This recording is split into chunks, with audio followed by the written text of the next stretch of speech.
Months passed since the accident, and Emily's life had changed dramatically. She was no longer the carefree traveler she once was.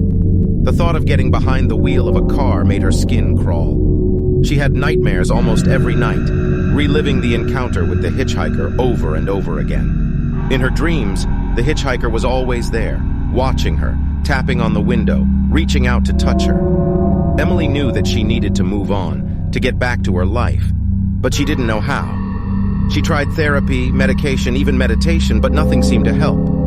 And then one day she received a letter in the mail. It was postmarked from a small town a few hours away from where the accident had happened. The handwriting was unfamiliar, but Emily felt a strange sense of dread as she read the words.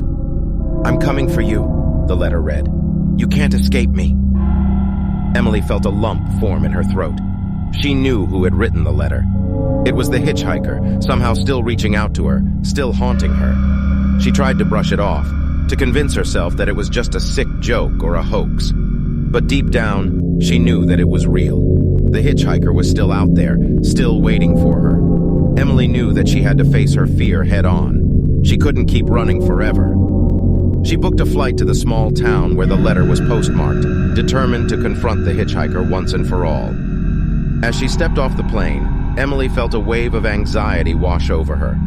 She didn't know what to expect, but she knew that it wouldn't be good. The small town was quiet and peaceful, but Emily knew that the hitchhiker was lurking somewhere in the shadows.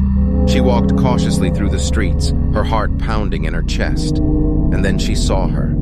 The hitchhiker, standing at the end of the street, her eyes glowing red. Emily froze, her mind racing, but this time she didn't run. She stood her ground, her eyes locked with the hitchhiker's, and then, slowly, she started to walk towards her.